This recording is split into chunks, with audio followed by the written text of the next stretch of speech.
এলাকার দুঃখ কষ্ট শুনতে মানুষের ঘরে রাজীব। বনমালীপুর বিধানসভা কেন্দ্রের মানুষের দুঃখ কষ্টের কথা শুনতে বাড়ি বাড়ি বিজেপি রাজ্য সভাপতি রাজীব ভট্টাচার্য বৃহস্পতিবার মোটর স্ট্যান্ড পূর্ব থানা রোড এলাকায় রেমেলের ফলে যে বৃষ্টি হয়েছে তাতে তারা কিরকম রয়েছে তা খোঁজখবর নিতে বাড়ি বাড়ি বুঝলেন রাজীব বাবু। খুশি এলাকার মানুষ, তবে এলাকার বিধায়ক শীত ঘুমে রয়েছেন দাবি রাজীব বাবুর। না দেখুন, এটা আমাদের পরম্পরা যে আমরা নয় বনমালীপুরের মানুষ কীরকম আছেন এবং সদ্য আপনারা জানেন যে রেমেলের যে বৃষ্টিপাত হয়েছে, তো বিশেষ করে এই বনমালীপুর এলাকায় আমরা সবাই জানি যে জলমগ্ন হয়।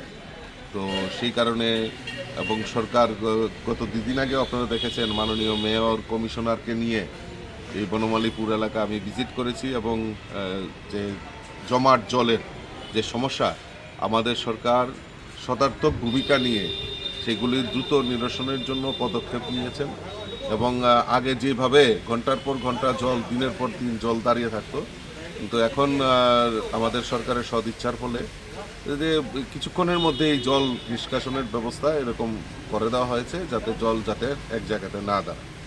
তবুও কিছু সমস্যা রয়েছে, এই সমস্যাগুলি সমাধান করার জন্য এবং এলাকাবাসীরা কীভাবে চিন্তাভাবনা করছেন সেইগুলি দেখার জন্য বনমালীপুর এলাকায় আমি বেরিয়েছি। আমার সঙ্গে মণ্ডল সভাপতি এবং বুথের সভাপতি সবাই রয়েছেন।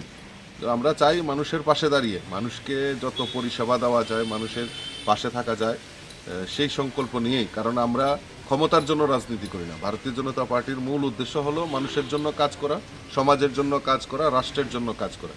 তো সেই জিনিসটাকে পাথেয় করে আমরা সবসময় কাজ করি। তো কাজে এইটা আমাদের রুটিন ওয়ার্ক যে আমরা মানুষের পাশে দাঁড়িয়ে মানুষের সমস্যা শোনা এবং তা যাতে দ্রুত সমাধান হয় তার জন্য পদক্ষেপ।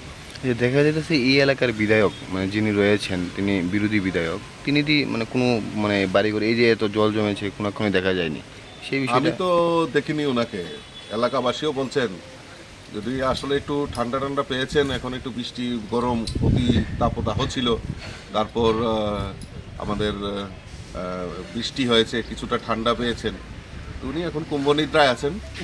তো আমি বলবো কুম্ভনিদ্রায় থাকুন, কারণ তারা রাজনীতি করে শুধু তাদের নিজের ব্যক্তিগত স্বার্থকে চরিতার্থ করার জন্য।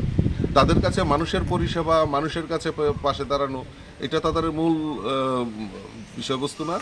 তাদের কি উপকার হয়েছে, তাদের নিজের কি পরিবারের কি উপকার হয়েছে, তাদের কি দরকার সেটা নিয়েই তারা চিন্তা ভাবনায় ব্যতিব্যস্ত থাকে। এলাকায় ঘোরা, এলাকায় দেখা, এলাকার সমস্যা নিয়ে সরকারের সঙ্গে আলোচনা করা, সেরকম ভূমিকা আমরা দেখতে পাই।